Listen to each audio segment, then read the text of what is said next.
Alors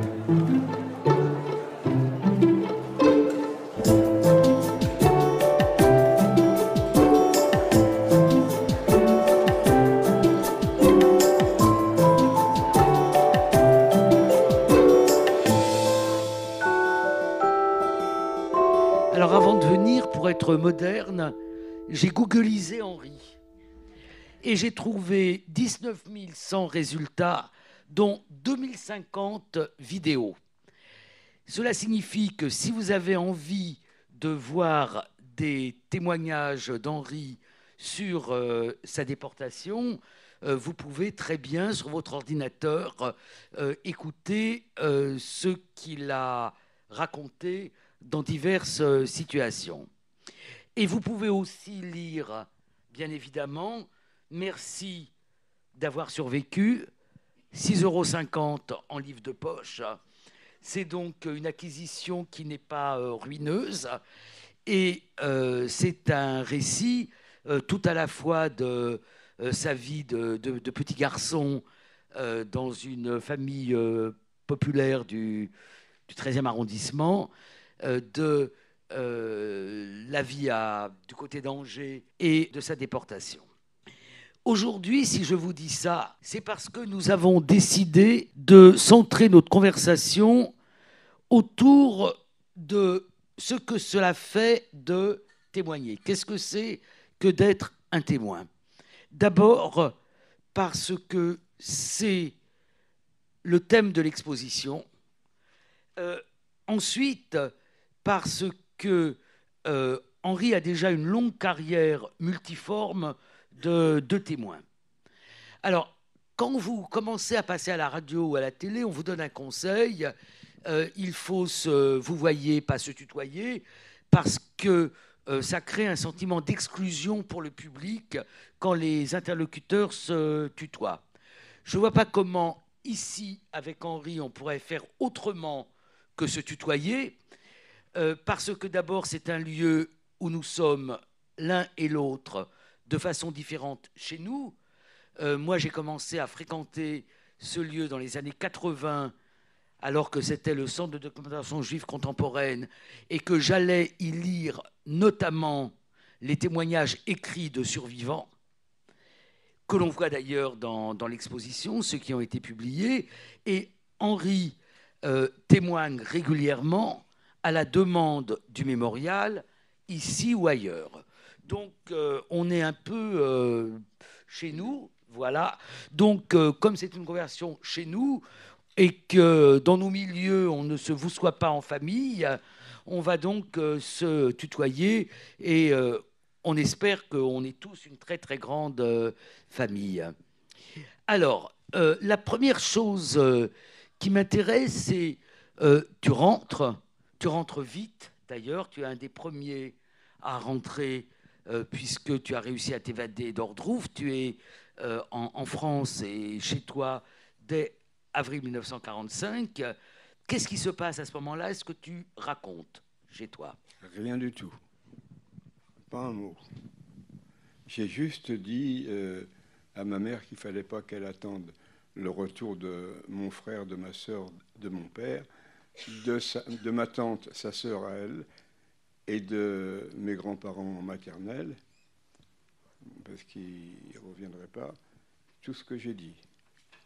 Parce que moi, revenant alors que j'étais le plus jeune, elle pouvait se dire ah ben c'est le premier qui revient, mais les autres vont arriver. Donc c'est tout ce que j'ai dit. Et puis on ne m'a pas posé de questions et j'ai pas pris la décision de leur raconter ce que je peux vous raconter à vous, parce que voilà, vous êtes venus pour ça. Henri, cet non-questionnement au sein de ta famille, il me semble que ça a duré. Parce que dans un texte qui date de 1995 et qui a été intitulé « Passe-moi le sel », tu racontes, raconte ce que tu racontes dans ce texte, sur la famille, quand tu as posé une question à ta sœur. Tu racontes que... Ah oui, oui. oui, oui. À Odette, je ne sais plus comment on était à la campagne, et puis j'ai fait une remarque, mais je ne l'ai plus en tête, et elle est tombée dans les pommes. Voilà, On l'a ramassée par terre, donc voilà. j'ai plus jamais recommencé. Mais alors, en revanche, euh, tu es rentré, tu avais des camarades de déportation. Bien Donc sûr. ceux-là, tu les as fréquentés et avec eux, tu parlais. Vous Ah oui, parliez entre eux. avec eux, c'était même une nécessité, parce que eux, pour moi, c'était des gens extraordinaires. Je savais à quoi ils avaient survécu. Et eux le savaient pour moi. Pour les autres, j'étais un adolescent. Ce qu'on pouvait voir de l'extérieur, on pouvait faire des rapprochements avec d'autres, mais les copains de déportation me considéraient comme... et moi, eux, on savait ce qu'ils avaient supporté, ce qu'ils avaient vécu, les souffrances, la faim qu'ils avaient endurée. Eux pouvaient comprendre nos comportements. Et puis on avait besoin de se voir parce qu'on était les uns pour les autres des gens extraordinaires. On avait survécu, on avait enduré, on avait reçu des coups, on avait attrapé des épidémies, on mourait de faim, les gens nous tapaient dessus, nous faisaient travailler comme des esclaves, en nous disant toujours vous êtes dans un camp d'extermination, d'ici aucun de vous ne sortira vivant, ici vous sortirez, voyez la cheminée qui fume, c'est la fumée du four crématoire, c'est par là que vous sortirez, etc. Donc les autres, la famille, qui ne posait pas de questions. Et pour la famille et le fait qu'ils ne me posaient pas de questions, j'ai retrouvé à la mort de mon frère aîné, qui avait lui 10 ans de plus que moi, qui avait été prisonnier de guerre, qui avait été dans la résistance. Et lui, il m'avait pris à part une fois et il m'avait demandé de lui raconter. Et il avait pris des notes. Et à son décès, son épouse a retrouvé le cahier, elle me l'a donné. Donc, j'ai l'habitude de dire que la famille m'a pas questionné. C'est vrai, sauf pour mon frère aîné, qui lui était engagé dans la vie. Bref. Mais les autres, et moi, je n'ai pas forcé le silence. Et en règle générale, on n'intervient que là où on nous le demande. On ne force pas les portes. Alors, quand tu rentres, tu vas, tu te retrouves pendant un temps à Lourdes. Oui, un mois Tu de racontes un vacances. peu un mois de vacances avec des copains de Avec déportation. Voilà, on nous a proposé à plusieurs d'entre nous, peut-être c'était ceux qui habitaient Paris ou la région parisienne, de partir. On nous offrait un séjour et on était contents parce qu'on était ensemble. Voilà, et c'était, on avait des vacances qui nous étaient offertes et avec des camarades de déportation. Donc c'était un plaisir particulier de se retrouver ensemble. On avait des choses qu'on partageait entre nous et qu'on pouvait partager avec personne d'autre. Et puis tu as repassé des vacances à Annecy, dans un hôtel à Annecy. Pareil, même système. Anciens déportés, on s'est retrouvés là en plus c'était un hôtel très de luxe et c'est dans une région très belle. Donc on en était très heureux de ce qu'on nous offrait et d'être entre anciens déportés. Et puis ensuite, chacun d'entre vous a fait des études ou pas des études, eu un métier, fondé des familles. Est-ce que cette sociabilité, tu l'as gardée? Non seulement je l'ai gardé, mais j'ai eu de la part de mes camarades de déportation qui dans l'ensemble était plus âgé que moi. Moi, je faisais partie des jeunes, j'étais déporté. On m'a arrêté, j'avais 15 ans, 1 mois et 10 jours, très précisément. Et j'étais un petit garçon. Voilà.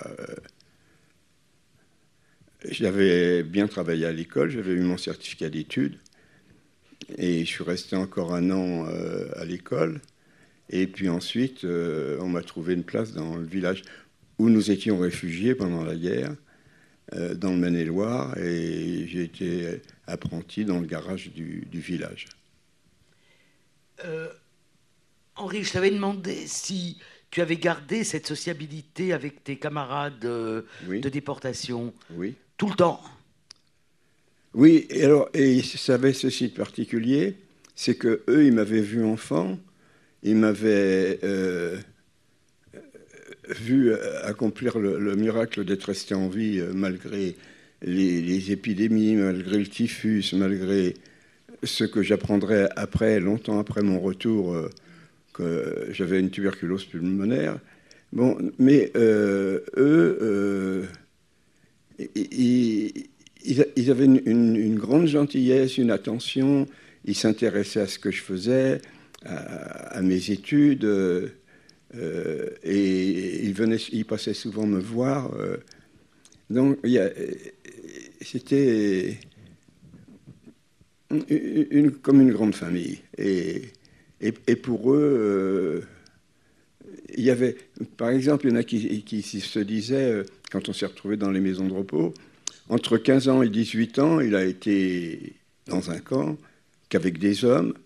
Il y a des tas de choses qu'il ne connaît pas. Eux, ils se le disaient. Et ils venaient vers moi quand j'étais dans une situation ou une autre, et ils me disaient, voilà, tu vois, il faut que tu saches que ça en fait pas. Donc, ils témoignaient de beaucoup d'affection, et surtout, ils pouvaient se poser des questions à notre égard que d'autres ne se posaient pas. Alors, c'est difficile d'expliquer tout ça, mais il y en a qui passaient à la maison souvent. Il y en a un qui passait tous les jours à midi pour voir. On va parler de celui-là qui passait tous les jours à midi, oui. Qui s'appelait Jacques Altman. C'était pas lui que je pensais. Mais... Ah, tu pensais à un autre. Oui. Parce qu'il disait que Jacques Altman venait déjeuner tous les midis. Oui. Alors, il y en avait 2 qui venaient déjeuner tous les midis.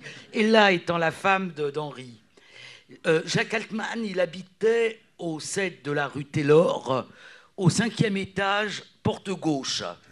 Et moi, j'habitais 7 rue Taylor, au 5e étage, porte droite. Et c'est grâce à Jacques Altman que j'ai connu Henri. Est-ce que tu peux expliquer les circonstances ? Et c'est grâce à Jacques Altman qui m'a dit, tu sais, maintenant on peut témoigner. Hein, parce que c'est une question qu'on se posait quand même souvent. Et j'ai dit, ah bon, où, comment c'est ma voisine de palier. Bon, alors, j'habite plus rue Taylor, hein. Jacques Altman y est encore. Oui, et comme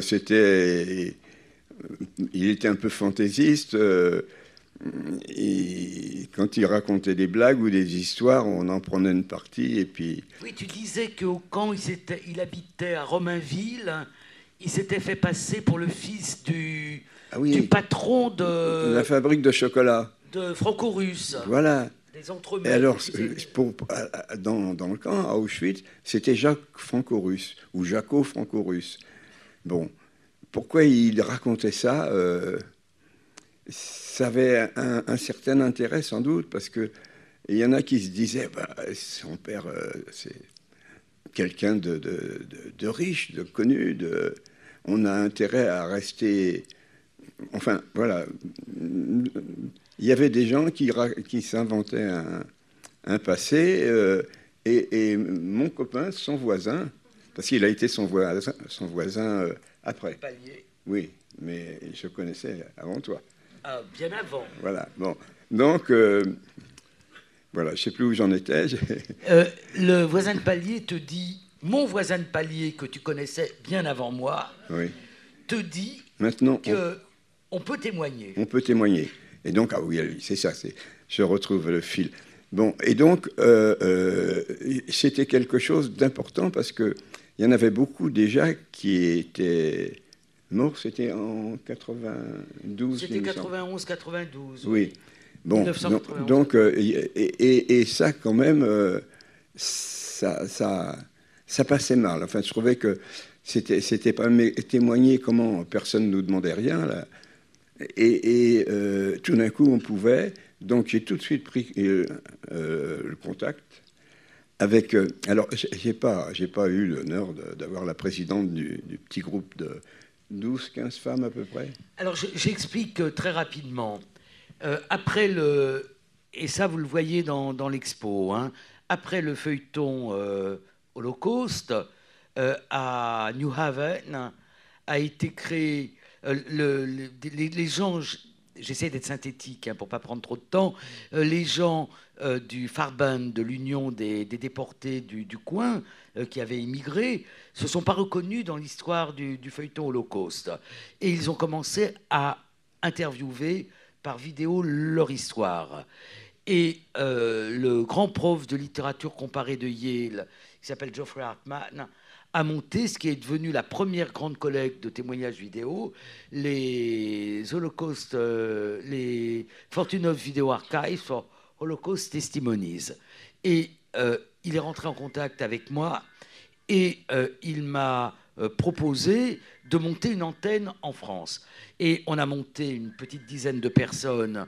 On a monté une antenne qui s'est appelée Témoignage pour mémoire. Et je vais éteindre mon téléphone. Et donc je te laisse. Alors, qui t'a interviewé? Oui, alors, donc je découvre qu'il y avait un groupe de femmes, 12, 15, c'était des universitaires pour la plupart. Leur présidente est là à mes côtés. Et alors moi, je n'ai pas eu la chance de rencontrer la présidente à ce moment-là, mais c'était une historienne, une prof d'histoire, agrégée, je crois, d'histoire, qui m'a interviewé. Qui s'appelait Claudine Dram. Et qui s'appelait Claudine Dram. Je crois qu'elle s'appelle toujours Claudine Dram. Et donc,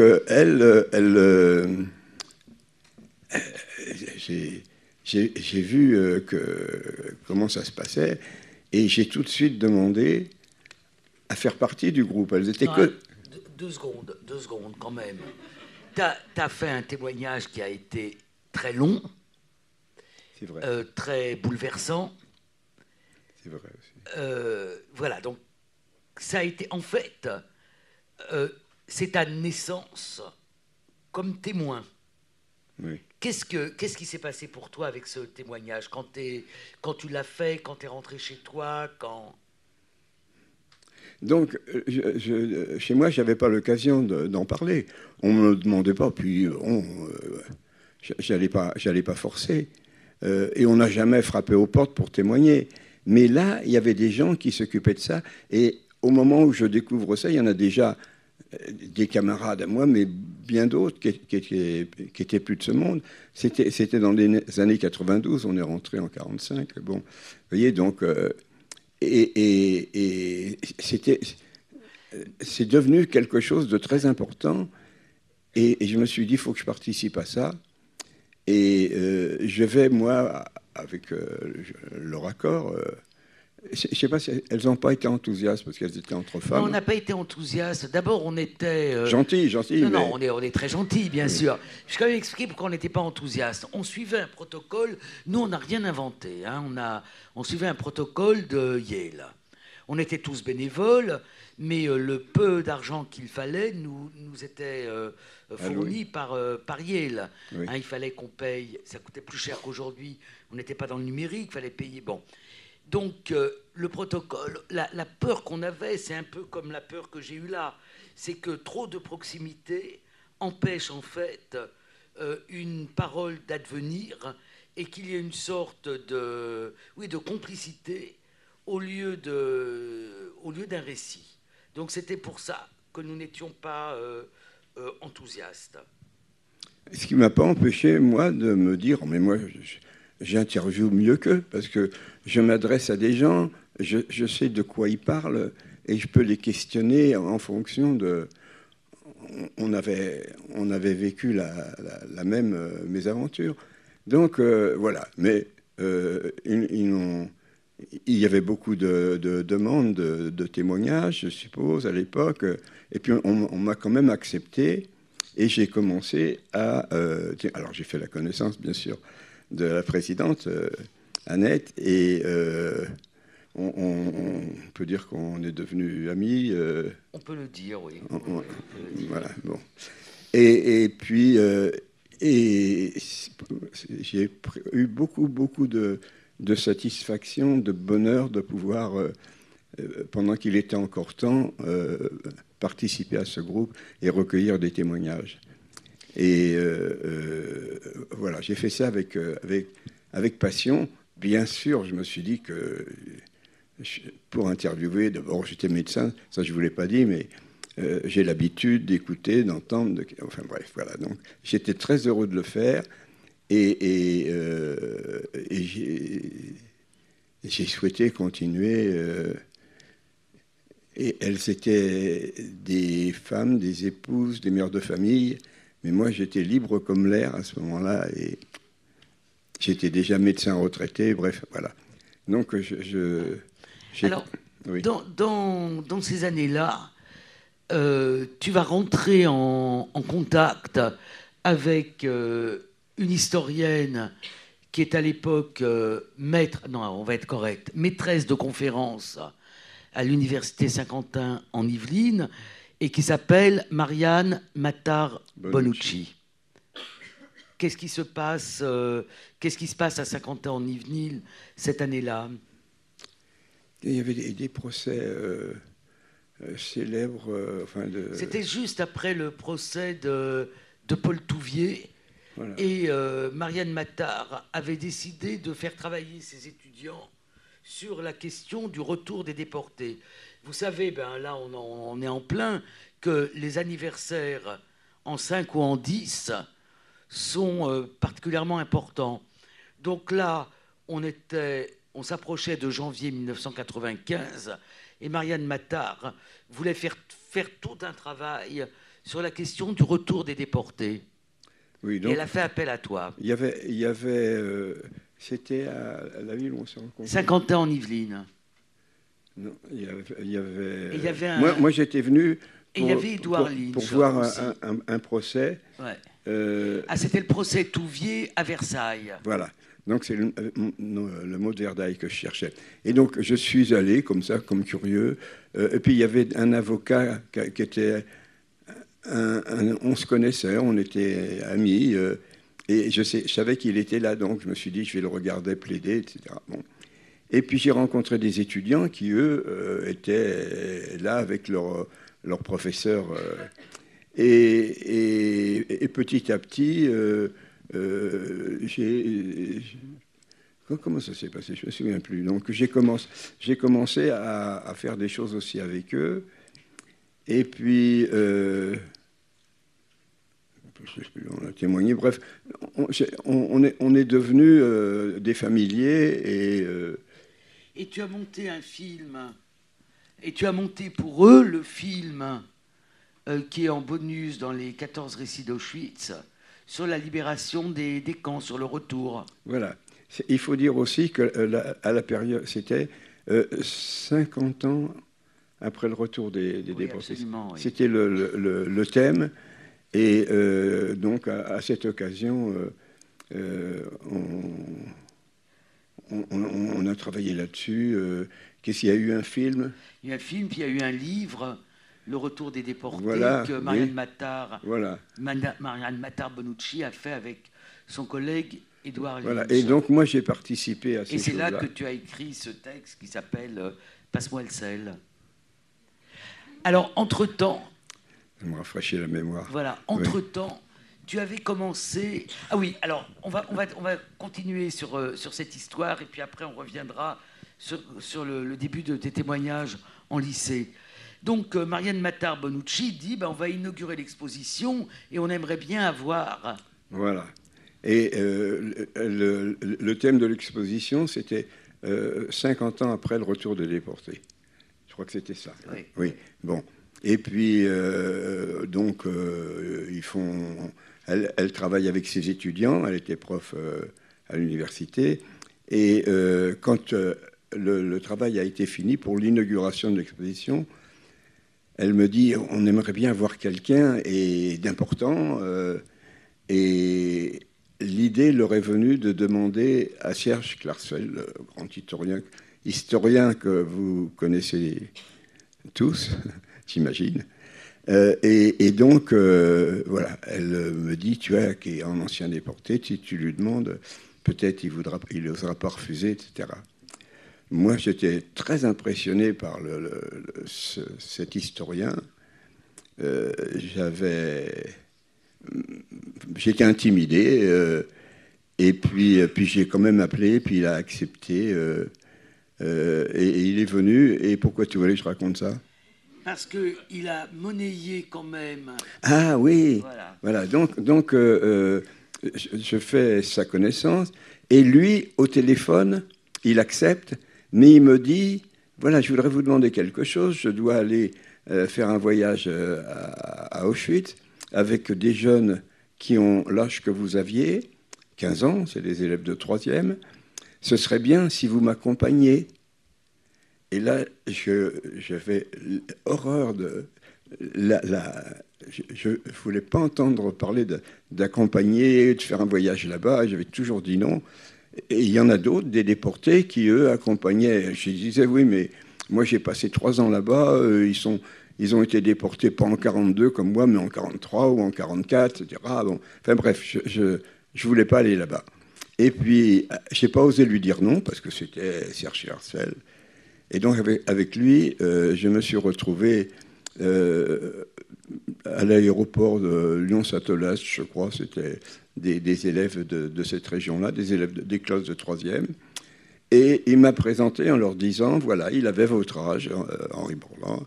Il avait 15 ans et il a été déporté à Auschwitz. Et pendant l'année 1942, le deuxième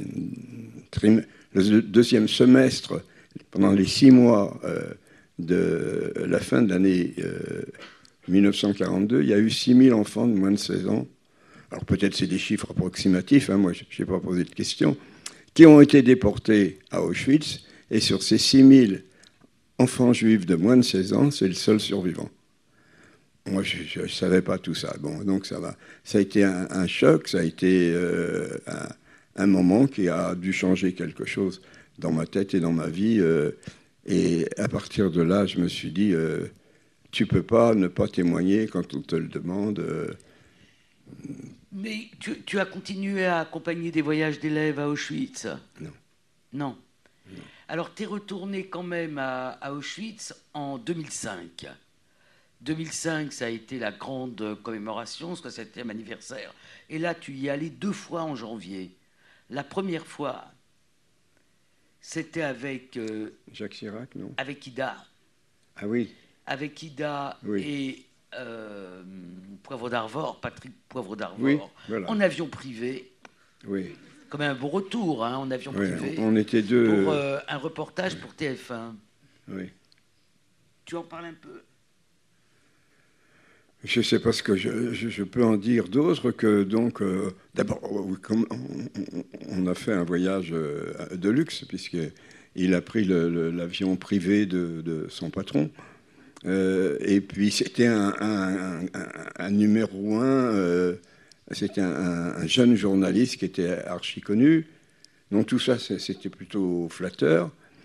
Et puis on est allé visiter Auschwitz, que je n'ai pas de souvenir précis.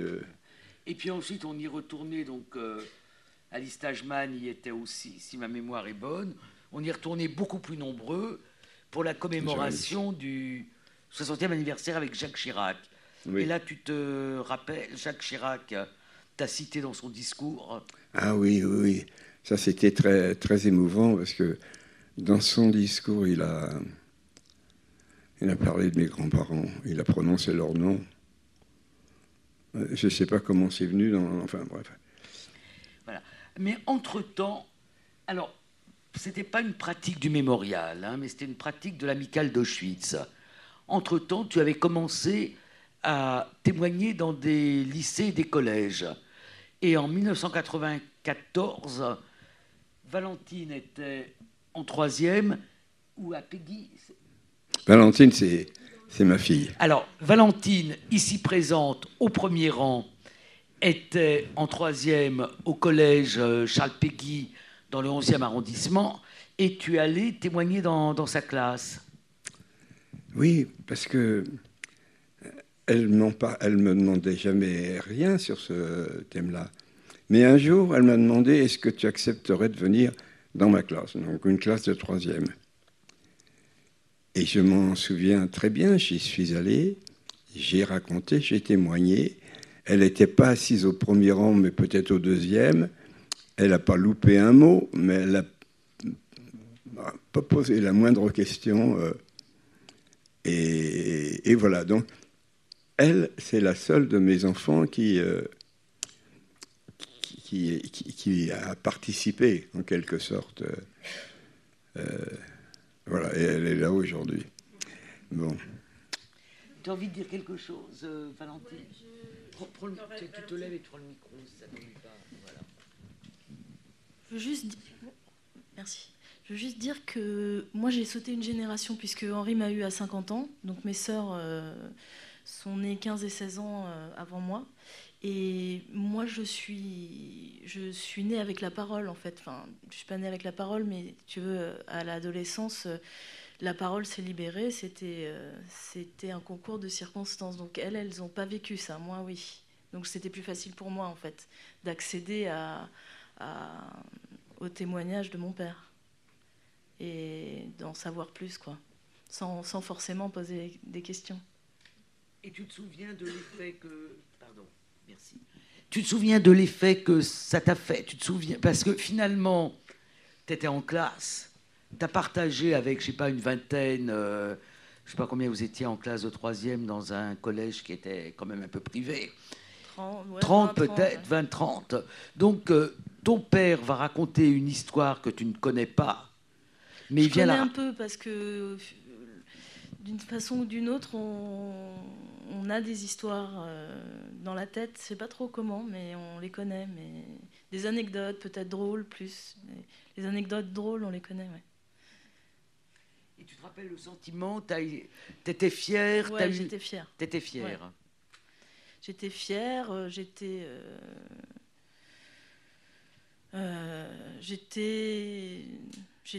sérieuse, quoi. Enfin, c'était sérieux, quoi. C'était mon histoire, c'était l'histoire de ma famille, je veux pas dire lourd, mais je sais pas comment dire, ça m'a ancré quelque part aussi. Ouais, peut-être fondateur. Merci, Solène. Ouais. Et est-ce que tu te souviens de l'effet que ça fait sur... je pose un peu des fausses questions. Hein, est-ce que tu te rappelles l'effet que ça a fait sur tes copines de classe? Oui, elles m'en parlent encore. Elles m'en parlent encore. Dès que je les croise ou que si je les... Il y en a une qui est devenue prof, hein, d'après Oui, elle est devenue prof de... Et j'ai témoigné dans sa classe. Depuis 3 ans. Et il l'a témoigné 3 fois. Et on a des photos de elle et lui, l'un à côté de l'autre, pendant que lui est devant la classe de Manu, qui a donc entendu Henri quand elle avait 14 ans dans sa classe de 3e. Henri, tu as... Je sais qu'une fois, on t'a posé une question sur le fait que tu étais juif. Oui. Et que cette question t'a un peu fait réfléchir. Oui, alors c'était dans un lycée très, très connu. Je crois que c'était... C'était Henri IV, me semble-t-il. Et donc, il y a une jeune fille plutôt un peu timide, mais qui me pose la question, monsieur, est-ce que vous avez déjà eu honte d'être juif? Oh, je dis non, non, jamais. Et puis après, avec sa prof, j'ai dit, ah, je ne suis pas satisfait de la réponse que j'ai donnée. Puis ça m'a trotté dans la tête. Et puis après, comme ça, au fil des jours, je me suis dit, j'ai eu peur de dire que j'étais juif, parce que j'avais payé suffisamment cher pour savoir qu'il y en a qui nous veulent du mal. Mais après, j'ai eu honte d'avoir peur. Donc, quelque part, il y avait la honte aussi, mais ce n'était pas d'être juif, c'était d'avoir eu peur de le dire. Et quelquefois, parce que je portais des manches longues pour qu'on ne voit pas mon tatouage, mes copains me disaient « Ah ouais, enfin, non, pour me taquiner, t'es un juif honteux, tu veux pas qu'on voit ton tatouage parce qu'on saurait que tu as été déporté, que tu es juif. » Voilà. Bon. Pour en finir sur ce thème. Ouais. Alors, est-ce que tu as le sentiment que entre le premier témoignage que tu as fait, qui était celui que tu as fait avec Claudine Drame, oui, qui était en fait le moment où tu as construit ton histoire, oui, en la racontant, puisque oui, tu l'avais, enfin, Valentine l'a très bien dit, il y avait des anecdotes, on ne peut pas dire que, enfin, je ne pense pas que tu aies été muet, mais tu n'avais jamais eu l'opportunité de raconter comme ça. Est-ce que tu as le sentiment qu'entre ce premier témoignage très long, plusieurs heures, hein, il me semble qu'il a duré presque 4 heures, ce qui est long pour un témoignage, et le témoignage que tu fais aujourd'hui, tu as un peu bricolé les choses, tu ne fais plus exactement la même chose, qu'il y a des choses que tu racontes plus et que tu as... Oui, je m'en suis rendu compte en regardant sur l'ordinateur des témoignages que j'ai faits il y a longtemps. C'est vrai que il y a des choses sur lesquelles j'insistais et c'est peut-être en fonction des questions qui me sont posées. Donc, quand, par exemple, excuse-moi, oui, quelles sont les choses que tu as constatées que tu ne disais plus aujourd'hui et que tu disais au début? Oh, ça, c'est difficile comme question. Ah oui. Je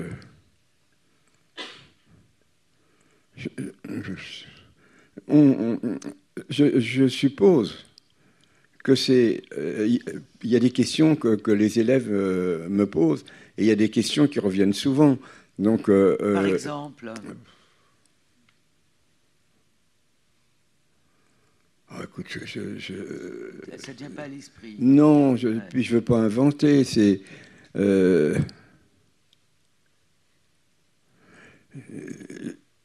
quand je serai parti tout à l'heure, les choses vont me revenir. Puis je trouvais bête de ne pas les avoir dit. Ouais. Et je trouve bien que tu me poses des questions parce que c'est des choses auxquelles moi je n'aurais peut-être pas pensé, ouais, raconter. Je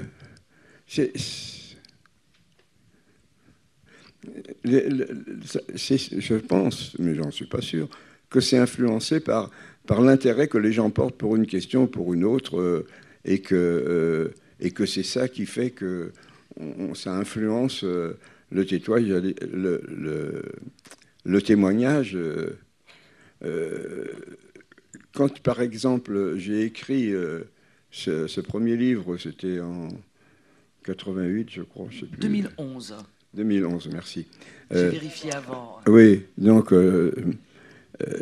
j'ai vu que c'était important de parler de la fin et je me suis mis à en parler parce que les gens ne peuvent pas imaginer comment ça joue sur le cerveau, sur la mémoire. Et quand j'ai commencé à parler de la fin, c'est ce dont, selon moi, hein, et ma copine Ida Grinspan, avec laquelle j'ai fait équipe, et j'ai témoigné pendant, je pense, des années, je lui avais posé cette question, sachant quelle serait la réponse, et de quoi tu as le plus souffert pendant ta déportation, c'est la fin. C'est la fin. Et donc, là, je me suis laissé aller, j'ai parlé de la fin dans un livre que je vous conseille de lire, que j'ai écrit. 6,50 € seulement, en poche. À une époque où j'étais courageux, où ma femme m'a poussé à le faire. Ma fille, non, elle n'aurait peut-être pas osé. Mais ma femme m'a dit, tu sais, il faut. Et puis, on est parti pour les vacances à la campagne. Et puis, on s'y est mis. Et puis, et quand le livre est sorti, moi, j'ai témoigné pour que ça se sache. Et quand le livre est sorti, c'était totalement surpris et inattendu que ça fait un barouf, que les radios, les télés, m'invitaient partout. Enfin bref. Donc, à ce moment-là, je me suis dit, mais si j'avais su, j'aurais commencé par là. Voilà, bon. Donc, on évolue en fonction des réactions. On ne se doute pas que l'écrit, alors que j'avais tellement parlé, qu'on avait enregistré, que c'était à la télé, c'était sur les ordinateurs et tout ça, eh bien, le livre, ça a été j'ai dit, tous ceux qui pouvaient inviter un truc, j'ai eu droit. Donc, le livre, chez nous, c'est... Nous sommes le peuple du livre. Ça me fait plaisir d'entendre ça. J'ai posé une dernière question. En fait, tu as une longue carrière de témoin maintenant, puisque si on compte 92-2020, ça fait quand même 28 ans. Et tu continues. Donc, est-ce que tu as l'impression que ce témoignage t'a transformé, et qu'est-ce qui te donne l'énergie de continuer? Ou est-ce que c'est témoigner qui te donne l'énergie de continuer à témoigner? Comme si, elle pose la question comme si on savait ces choses-là. J'en sais rien. Je sais que quand on m'a demandé de venir ici, là, ce soir, j'ai accepté. On m'a dit, tu sais, c'est plein. J'étais content. Donc, je trouve que c'est important de témoigner. On est des témoins. On a assisté à un crime inouï, inimaginable. Et on est dans un pays civilisé. C'est important de dénoncer les crimes, de dire il y a des bandits, il y a des assassins, il faut les pourchasser, il faut que ça se sache, il faut empêcher que ça se reproduise. Donc on joue ce rôle, nous, en témoignant, on fait savoir, et ça on espère de modifier les comportements. On espère que la justice passera. Il y a des trucs qui me rendent dingue. C'est quand il y a des gens qui me disent mais si longtemps après, est-ce que vous ne croyez pas que le temps est venu de pardonner? Là, j'explose. C'est pardonner. Il n'y a que les victimes qui pourraient pardonner. Ceux qui ont tué, il n'y a pas de pardon. C'est possible. Et j'ajoute cela. Si il existe un Dieu quelque part, ils brûleront en enfer pour l'éternité. Ceux qui ont assassiné des bébés, voilà. Et bon, je m'arrête. Hein, ça. Bon, je crois qu'on va passer aux questions. Alors peut-être, Valentine, est-ce que tu as envie de dire quelque chose ou de poser les questions que tu n'as pas posées quand tu étais en 3e? Comment? Bon. Bonjour, je voudrais savoir, vous avez dit que vous étiez resté donc 3 ans en déportation, et je voudrais que, si c'est possible, de redire, puisqu'on a un jeune public ici, que vous rappeliez comment vous avez pu survivre et comment vous êtes arrivé donc à Auschwitz, un petit peu répéter. Je sais que vous l'avez déjà fait plusieurs fois, mais comme on a un jeune public, j'aimerais bien que vous reveniez sur la façon dont vous avez pu, est-ce que vous avez eu parfois une chance, une solidarité avec vos camarades de camp, est-ce que parfois, c'est un incident, quelque chose qui vous fait échapper, ou à une sélection, ou à une maladie, ou une aide de quelqu'un. Parce qu'il y a des déportés qui n'ont pas eu du tout d'aide, d'autres qui racontent justement des témoignages où ils ont bénéficié d'aide. Donc j'aimerais que, si c'est possible, vous puissiez en parler. C'est exactement tout ce que vous racontez. Je suis tombé très vite malade. J'étais pas là-bas depuis une semaine que c'était tellement insupportable. Et puis c'était dégueulasse. Birkenau, Auschwitz-Birkenau, en 1942, il y avait des poux. On nous demanda à l'heure de la soupe, à midi, de épouiller nos chemises. On grattait, on était envahi par ça. La conséquence, ça a été, parce que le pouls était vecteur de maladies. Il y a eu des épidémies de typhus en particulier. Donc il y a eu tout ça, mais j'ai eu tous ces trucs-là et j'en suis pas mort. Et puis au début, le choc était tel que c'était insupportable. Et puis, il y a eu les maladies, il y a eu la faim. J'ai grandi. C'était la période où on grandit entre 15 et 18 ans. Vous imaginez, cette période, je l'ai vécue sans jamais manger un fruit, en ayant faim, en prenant des coups. L'hiver, il faisait des températures. On était des fois, le soir en particulier, les appels duraient et on était gelé, on tombait. Enfin bref. Donc tout ça, je l'ai traversé et j'ai pas été gâté. Et j'ai eu tout. Et je suis revenu avec un tube digestif que je soigne encore aujourd'hui, avec une tuberculose qu'on a diagnostiquée que 2 ans plus tard, parce que quand je suis rentré, j'ai pas vu de médecin. Et donc, je suis revenu avec un prisonnier de guerre qui habitait près de Paris et qui m'avait pris avec lui.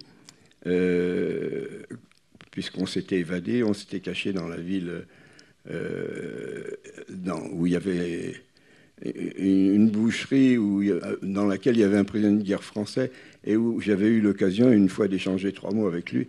Et c'est là, lui, qui m'a ramené. Et pendant que j'étais chez lui, là, à 2 pas de Paris, on a reçu un coup de fil en disant on a retrouvé ta mère. Et donc le jour même, je filais à la maison. Et je suis arrivé, on m'a mis dans un taxi. Le taxi m'a ramené au 159 de la rue du Château des Rentiers, Paris 13e, où ma mère était au 3e étage à la fenêtre et elle a vu son petit garçon qui revenait tout seul, quoi. Bon, j'ai vécu ça après cette déportation où j'ai eu toutes les misères et où j'ai eu des amitiés fantastiques qui ont duré jusqu'à la mort de mes amis qui m'ont suivi dans ce que j'ai fait. C'est un ancien déporté qui était du même convoi que moi. Oh, je ne vous ai pas montré mon témoignage. Mon numéro. Quand même. Il y en a qui n'en ont peut-être encore jamais vu. Ben là, vous pourrez dire, on a vu les tatouages qu'on a fait. Et ce tatouage 51 055, pour les déportés qui connaissent, ils savent que c'est un type qui a été déporté en juillet 1942. C'est-à-dire qu'il y a eu une déportation qui a duré près de 3 ans. Voilà, bon, donc, quand on me demande, mais vous n'avez jamais pensé à l'effacer, je dis non, ça, c'est ma médaille d'or olympique. Parce qu'il y en a peu qui sont passés par là, à cette époque-là, aussi longtemps que moi, et qui sont revenus. C'est l'historien Klarsfeld qui m'a mis ça dans la tête le jour où il m'a présenté à des gamins qu'on accompagnait à Auschwitz. Je sais pas, c'est un peu décousu ce que je vous raconte, hein. Mais bon, la mémoire, elle est ce qu'elle est. Bon, aujourd'hui, j'ai 92 ans et demi. C'est le demi. Pour que vous...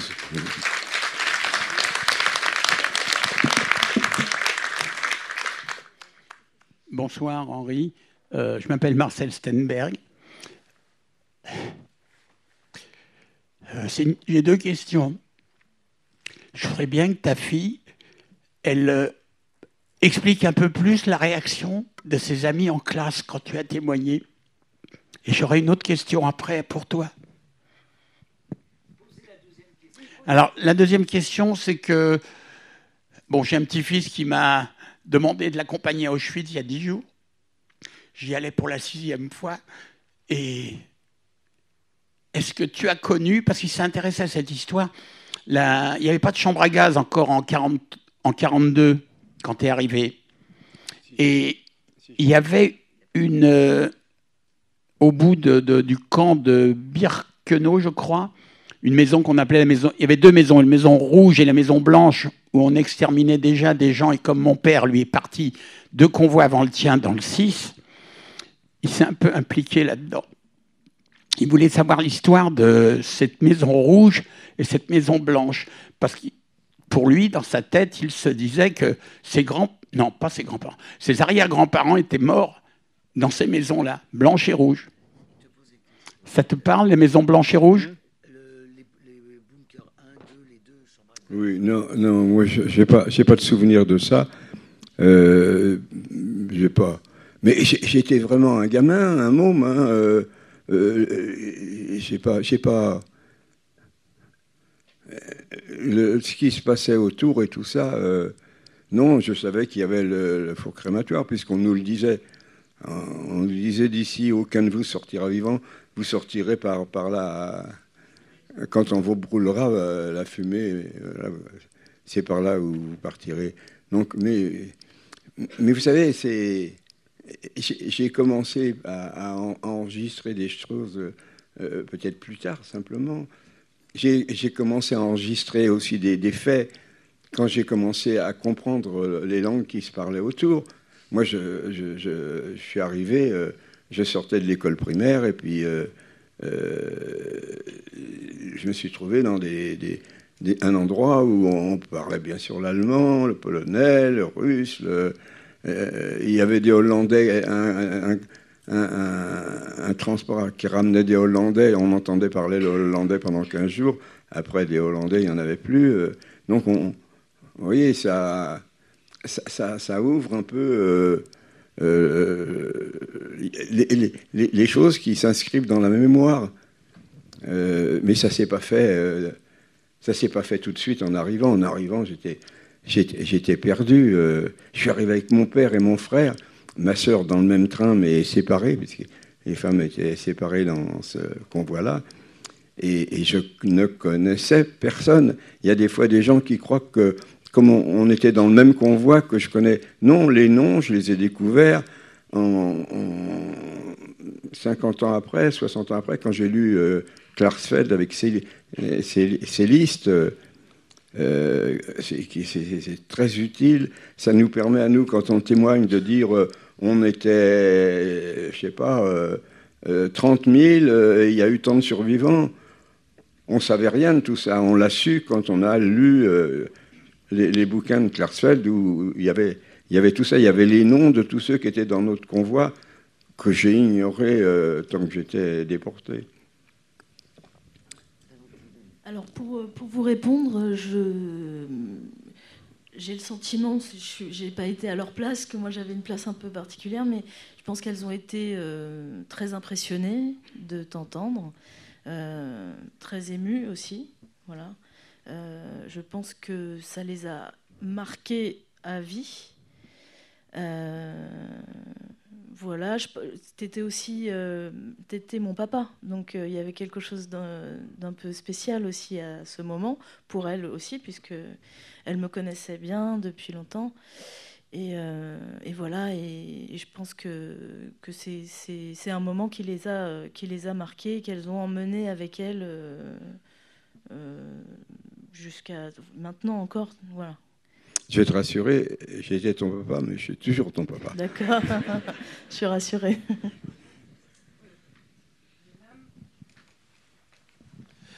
Bonsoir Henri, merci beaucoup pour votre témoignage précieux. Moi, ma question porterait plus précisément sur ce qu'on appelait les capots, parce que du peu que je sache, en fait, à Auschwitz, si je comprends bien, les baraques étaient organisées entre guillemets avec un chef d'équipe qu'on appelait le capot, et je me demandais à l'époque comment ils étaient perçus par le reste en fait des prisonniers, c'est-à-dire que ces capots-là, finalement, alors je sais que ça dépendait des individus, il y en avait qui étaient plus brutales et d'autres, on va dire, peut-être un peu plus compréhensifs. Et je me demandais si ces capos-là, ils étaient perçus comme, entre guillemets, des collabos du système concentrationnaire ou si c'était des gens qui étaient... où on percevait cela comme, par exemple, une opportunité de mieux s'en sortir. C'est-à-dire qu'être capot, c'est peut-être un espoir d'avoir un peu plus de nourriture et plus de chances de survivre. Voilà. Le capot, c'était le chef d'une équipe de travail. Dans les baraques, il y avait les chefs de la baraque qu'on appelait le Blockeltester. Bon. Et il y avait des bons capots, il y avait des mauvais capots, il y avait des groupes qui faisaient un travail épouvantable, d'autres qui étaient... c'était moins dur, moins pénible, c'était pas dans le froid, dans la boue, etc. Donc, quand on avait la chance d'être dans un commando meilleur, c'était important pour la survie. Et le capot, c'était sur le travail qu'il avait autorité. Alors, il y en avait des bons. Il y en avait qui étaient des déportés allemands politiques. Donc, c'était des anti-nazis. Ils étaient dans le camp parce qu'ils avaient pris des positions courageuses et ils payaient pour ça. Et ceux-là, s'ils étaient capots, ce qui arrivait souvent parce que les gens de nationalité allemande, quelquefois, ils pouvaient grimper dans la hiérarchie, tout simplement parce qu'ils parlaient la langue des SS, la langue de tous ceux qui commandaient dans le camp. Donc c'était un plus. Et voilà, il y en avait des bons, il y en avait des méchants, il y en avait qui étaient là parce qu'ils avaient les triangles verts, parce qu'ils avaient tué, qu'ils avaient été condamnés, et que des prisons où ils étaient depuis des années, on les avait envoyés dans le camp, et on leur avait dit, vous avez tué, enfin, j'imagine, on vous nomme là, vous serez chef de baraque ou capot, et puis vous allez pouvoir tuer, et vous serez d'autant plus apprécié que vous en tuerez davantage, parce qu'il y avait ce souci-là aussi, il y avait des convois qui arrivaient sans arrêt, et le camp était plein, et donc ils triaient, et puis ils envoyaient dès l'arrivée à la chambre à gaz. Voilà, donc il ne faut pas trop se fixer sur les termes de capot ou de Blockeltester. C'est pas ça qui en faisait des bons ou des mauvais, c'était... Au petit bonheur la chance, si on avait la chance d'avoir un bon capot, qui était un déporté politique, par exemple, mais c'était une chance. Mais il y a eu tous les cas de figure où on ne peut pas se dire que c'était comme ça. Puis ça a changé au fil du temps. Et puis, au début, il n'y avait pas beaucoup de chambres à gaz et de crématorium. Je ne saurais pas vous dire les chiffres et à quand ça existait. Mais on a construit des choses efficaces, neuves, on a utilisé la science de ces choses-là dans des camps comme celui d'Auschwitz. Bonsoir monsieur. Moi je vais vous poser une question d'actualité. D'ici à la fin de l'année, la maison Fayard, la maison d'édition, va republier Mein Kampf, entouré de tout un appareil historique. Mais vous, en tant que victime des nazis, qu'est-ce que ça vous fait de voir, peut-être de voir en librairie ce livre-là qui va être en vente beaucoup plus facilement qu'il l'est actuellement? Ça ne me faisait rien jusqu'à maintenant parce que je l'ignorais. Mais on écrit, les gens sont intéressés. C'est vrai que quand j'ai découvert quand j'ai écrit mon livre, que ça avait beaucoup d'influence.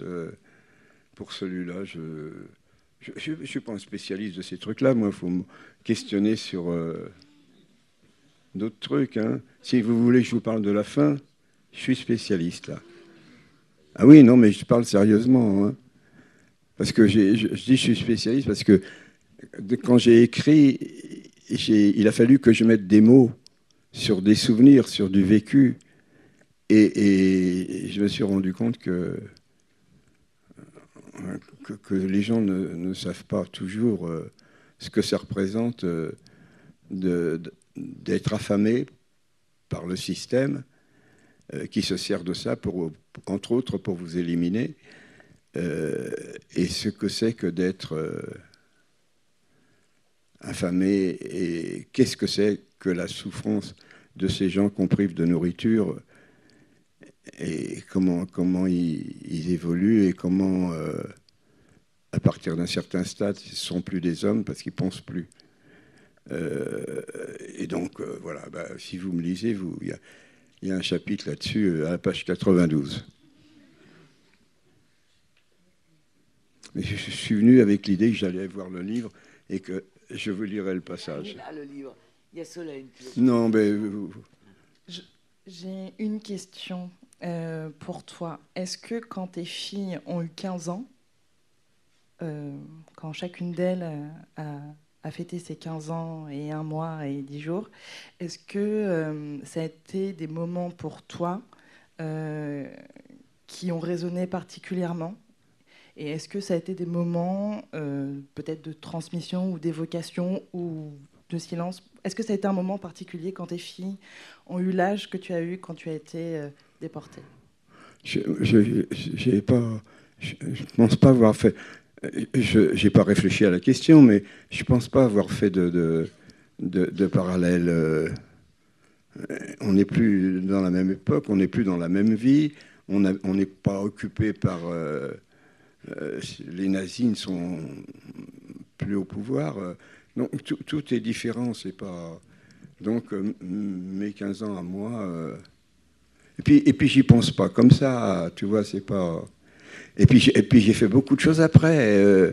Je suis revenu. Pendant 3 ans, j'avais pas lu et pas écrit. Et quand on m'a demandé, quand j'ai voulu rentrer dans un lycée, on m'a demandé d'écrire. J'écrivais phonétiquement, j'avais perdu l'orthographe. 3 ans sans lire et sans écrire, quand on a la formation d'un gamin qui sort de l'école primaire, c'est... On perd, Voilà. Donc, c'est aussi très particulier et il faut l'avoir vu, vécu ou connu des gens qui ont subi ça. Voilà. Et le chemin qu'il y a à faire pour récupérer, pour apprendre et pour entreprendre des études. Et j'ai commencé... Je ne savais pas ce que j'allais faire à mon retour. J'étais heureux. Les gens me demandent si j'étais malheureux, etc. Non, j'avais 18 ans, j'étais à Paris, c'était le printemps. J'avais vécu 3 ans qu'avec des hommes. Là, je peux vous dire que j'avais les yeux grands ouverts et je trouvais que les filles étaient belles et que l'avenir... bref, je vous passe sur ce que vous pouvez imaginer. Mais je voyais... J'arrêtais de souffrir, je mangeais à ma faim, je pouvais aller et venir, je pouvais rêver sur ce que j'avais. Et puis un copain qui était de mon convoi et qui, lui, terminait ses études de médecine, il m'a dit, tiens, d'abord on s'est retrouvés, donc il avait survécu, moi aussi, on était contents de se retrouver. Et puis il m'a dit, est-ce que tu as une idée de ce que tu vas faire ? Je dis non, pas du tout. On m'a donné des listes de métiers par ordre alphabétique, ça ne me parle pas beaucoup. Et lui, il m'a dit, tu sais, moi, je te connais bien, tu n'es pas trop bête, tu as une bonne mémoire. Dans le camp, tu parlais un peu toutes les langues du camp, tu devrais faire des études. Je ne sais pas s'il a parlé de bac, peut-être même pas, parce que de toute façon, j'aurais pas su ce que c'était. Mais voilà, il m'a incité à faire des études. Et comme c'était le type le plus instruit et le plus intelligent que je connaissais à l'époque, bah je l'ai écouté, et puis j'ai... Voilà. Mais je ne vais pas m'engager dans ce truc-là, parce que ça, il faut le lire. Voilà. Et il est en livre de poche maintenant. Bonsoir, alors j'ai une question concernant le retour. Le retour, justement, quand le camp a été libéré. Comment s'est passée cette période entre la sortie du camp et l'arrivée en France? Avec qui vous étiez? Combien de temps ça a pris? Parce que j'imagine que quand on a 18 ans, on dit qu'il faut rentrer en France, tu ne sais même pas où c'est. Enfin, là où tu es, tu ne peux pas savoir si c'est hyper loin, comment on rentre. Je me demandais comment vous étiez organisé. J'ai pas bien compris la question. Quand vous êtes sorti du camp... Qu'est-ce qui se passe entre le moment où tu es libéré et le moment où tu passes la frontière? Comment ça se passe pour toi? Jusqu'à la France, depuis la sortie du camp jusqu'à la France, qu'est-ce qui s'est passé? C'était une émotion permanente. À un moment donné, on a passé la frontière, on était en France. C'est quelque chose dont on n'osait plus rêver. Et puis on l'a vécu. Et puis je suis arrivé à Paris. Et puis mon imagination me faisait... J'avais eu faim, j'avais plus faim. Je faisais des métiers épouvantables, des travaux. Puis là, c'était plus le cas. Je pouvais choisir. J'étais à Paris. J'avais retrouvé ma maman. Donc tout ça, c'était du bonheur. Et les maladies que je trimballais, tout ça, je les traînais depuis longtemps. Donc c'était pas nouveau. Et puis je ne le savais pas. Je ne savais pas que j'avais les poumons bouffés par le bacille de Koch. Je ne savais pas que tout... Bon. Et puis j'étais inculte, j'étais un petit garçon qui avait eu son certificat d'études, et puis j'avais jamais rien lu. Tu vois, donc tout ça, quand on me pose la question aujourd'hui, tu vois, il y a eu un chemin de fait. Et ceux qui ont lu mon livre, le chemin... Je le raconte. Bonsoir, monsieur. Nous qui n'avons pas vécu ce que vous avez vécu, on essaie de se transposer, de visualiser. On a beaucoup de témoignages qui permettent de voir, d'essayer d'imaginer les relations humaines dans le camp, ainsi que les images. Il y a une chose sur laquelle c'est plus compliqué pour nous, ce serait d'avoir votre témoignage sur le son. Le son, c'est-à-dire... dans les blocs, pendant les travaux, pendant les rassemblements, la bande son. Vous voyez, c'est une question un peu compliquée. Quelle était l'atmosphère sonore des lieux dans lesquels vous avez souffert pendant 3 ans? C'était pas dans les baraques, c'était pas un endroit où on chahutait. Il y avait des chefs, des petits chefs, des grands chefs. Il y avait le Stubedienst qui était le chef d'une partie de la baraque. Stub, c'est la chambre. Hein, bon, c'était. Et puis il y avait le bloc Alcester qui était lui celui qui commandait dans toute la baraque. Et puis il y en a qui étaient plus violents que d'autres. Il y en a, c'était des triangles verts, c'était des assassins avant d'être dans le camp, etc. Donc il y avait de tout. Et puis ça variait. T'as le souvenir. Est-ce que tu as le souvenir d'un univers très bruyant?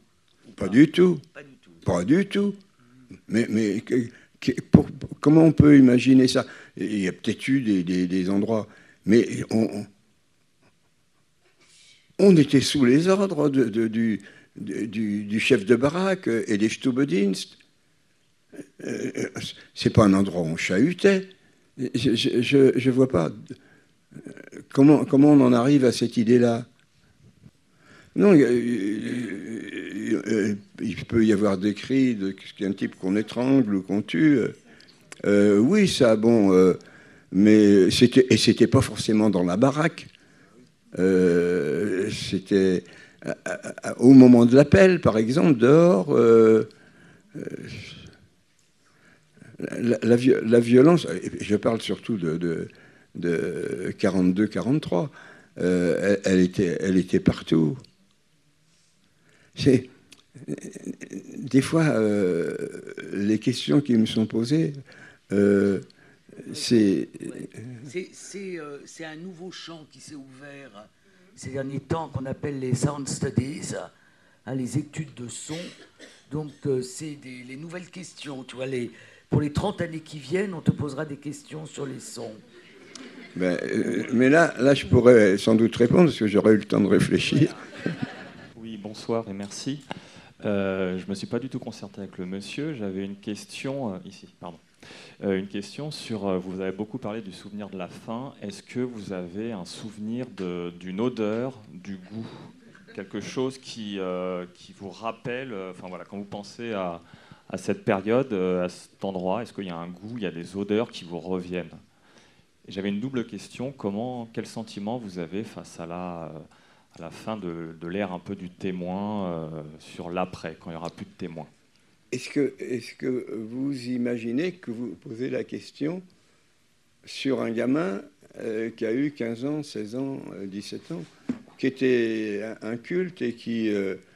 alors, les odeurs, les trucs, les machins, tout ça, c'est... si vous m'aviez parlé de la fin, j'aurais pu, mais... Page combien du livre? 92. Vous voyez, c'est des choses... Des fois, quand on me pose la question, j'ai l'impression que les gens ils se disent, tiens, quand il était là dans la baraque, sur son chalit, au niveau moyen ou au niveau là-haut, il se prenait le front, puis il pensait... c'est pas ça. C'est pas un endroit bruyant comme... c'est... Il y avait des gens avec des bâtons, les Stubedistes et les chefs de baraque, les Bockeltester, et puis qui tapaient sur ceux, quelquefois, qui n'avaient rien fait. Mais j'ai eu un chef de baraque au bloc 7 à Auschwitz. Hein. La nuit, des fois, il ne dormait pas, pour des raisons que j'ignore, et il guettait ceux qui se levaient pour aller aux toilettes. Alors, il fallait, quand on se levait, prendre les godasses, les chaussures à la main pour aller jusqu'aux toilettes. Aux toilettes, il fallait mettre les pieds dans les chaussures. Hein, et puis, quand on sortait, hop, il fallait retirer en sortant des toilettes pour aller jusqu'au lit. Et celui qui ne faisait pas ça, hop, il le prenait. Et puis, il le faisait monter, j'appelle ça le grenier, il y avait dans ce bloc, il y avait un étage où il n'y avait rien, il n'y avait pas de lit, il n'y avait pas de truc, c'était le plancher et le toit. Et donc, il nous faisait monter là-haut, il nous faisait mettre à poil, et puis, il nous faisait faire de la gymnastique. Kniebeugen, Hände nach vorn, il faut plier les genoux. Il faut tendre les mains, et puis il faut sauter. On est à poil, les fenêtres sont ouvertes, il fait froid. Et puis, et ils nous tapent dessus parce qu'on ne fait pas bien, on ne saute pas bien. C'est un autre univers, c'est pas... Et puis, le lendemain, parmi ceux qu'on a chopés, il y en a qui n'iront pas travailler parce qu'ils sont morts.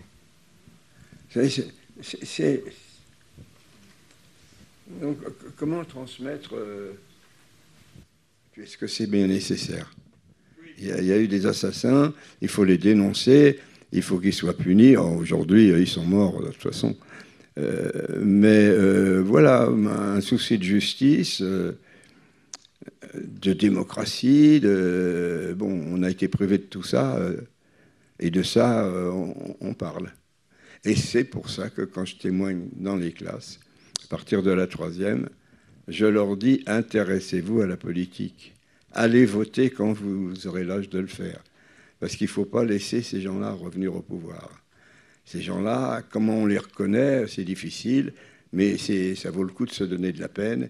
Hein. Et puis, ceux qui tiennent des propos racistes et xénophobes, c'est sans doute des gens qui sont comme ceux qui en France étaient avec les nazis. Et voilà. Et ces gens-là, il ne faut pas les laisser revenir au pouvoir. Donc il faut s'intéresser et puis essayer de choisir des gens qui luttent contre cela. Merci beaucoup. Merci à tous les deux.